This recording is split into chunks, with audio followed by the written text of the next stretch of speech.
Chaz and AJ in the morning. Colin Quinn is in studio. He is at the Ridgefield Playhouse tomorrow night. Been a big fan for a long time, so it's an honor to have you here.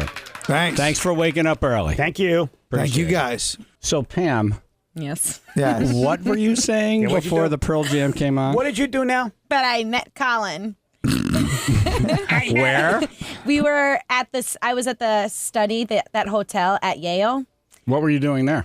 We had a sales department thing, and we had to meet our clients there, and they had to go sit through these presentations. And Colin, I think you were like staying there for a while because you were performing at the Schubert. Yeah. No, I was performing at the Long Wharf. Oh, the Long Wharf. Right, That's like right. she said, yes. Yeah. Yeah, the Long Wharf. The Long Wharf. Yeah. So I went over to you to introduce myself, and I noticed something about your pants. So I came up to you, and instead of saying my name, the first thing I said to you was, "What are you, afraid of heights?" And you said, "What is that even supposed to mean?" It's a great way to meet someone so far, okay? And I said, "Your fly is down." And you're like, "Oh, very funny." Well, because I've never heard that expression, afraid of heights. I've heard barn door open or, Right. Stuff Yeah. like that. What does afraid of heights Afraid even of mean? heights? Yeah, what does I that still mean? don't know what it means. Yeah, what does Because that the mean? fly is supposed to be up, and because it's down, you're afraid of heights. Because That it's doesn't up make high. sense. Yeah. I've never heard that expression. What town did you grow up in? Like over here. in Where did, no. Hamden. Yeah, Tell them where yeah, you grew up. Where you grew up? I grew up in Hamden, but I live in Bridgeport, which you made fun of before. But I'm saying Hamden, Everybody is that does like that. a big expression? Hey, what is it? You're afraid of heights? If you're flying guess down? so. It's You know, ridiculous. That gets Think you about elected. the zipper position. If it's up, you're afraid if it's higher. But it's 3 inches. Right. I know. Oh, Whoa. For me, Okay. that's what's inside. But it's I kind mean, of... women. I So don't think instead that of moved saying, at all. "Hi, Colin, I'm a big fan," Yes. you're like, "What are you afraid of heights?" Yeah. Yes. Or saying something like, hey, your zip is down. Right. I help you with I that? noticed you. And why were you looking right Yeah, there? I don't know. It Like, just if I see went. Colin Quinn, that's the Yeah. last thing I'm going to notice. I'm going to say, "Holy crap, it's Colin Quinn." Well, in her defense, she was lying on the floor. I mean, it was just hanging out right there. She was drunk at the seminar. Exactly. Right. Well, Anything to get you through can that. see she's no longer in sales. She's on the air, so I she's know. been demoted to air staff. Yep. Yes. She got kicked up. Yeah. So how did you get, Colin, from Remote Control to Saturday Night Live? Were you discovered? Did you lose your gig at Remote Control? How did that happen? No, Remote Control ended. And then it was a couple of years in between. And then I was hired as a writer at Saturday Night Live. And then I was And just who was the head writer then? at Saturday Night Live? Yeah. Do you remember? This guy, Fred Wolf, yeah. And who was the cast? It was just the new cast came in. Will Ferrell, Sherry, all those people were just coming in. Wow.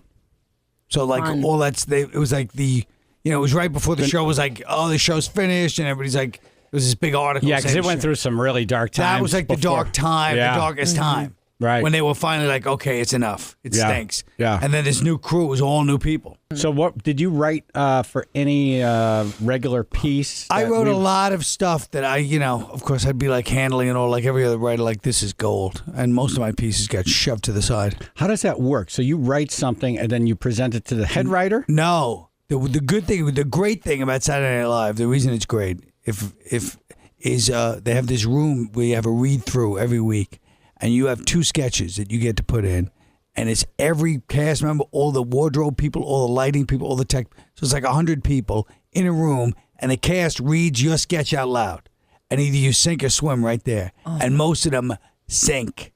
So you're sitting there the whole time, like so. Instead of being like, I wrote this great sketch, no one laughed. It was in the room live. And Yeah, no you one, saw it. you saw Yeah. it. So it's a great thing. So It's a would great you have learning to thing. would you be able to pick who you were writing the piece Yeah, for? no, you write a piece. If you wrote cheerleaders, somebody wrote cheerleaders. You say, I want Will to play this guy and Sherry to play that girl. you know? Right. So you pick the cast. Sure. No, there was no reason other than the fact, unless somebody trashed your piece for whatever reason, like somebody get a host who's just got an attitude and they don't like that, but they just there's 80 pieces. You're reading about 60 pieces a day during that big Damn. read through. Wow. So sometimes a host just like won't understand the character. They'll just trash it by accident. Right. Or they just don't like the character. They don't understand what you're trying to have them do. Yeah. And it's always a fine line because, the cast is trying to get their names out there.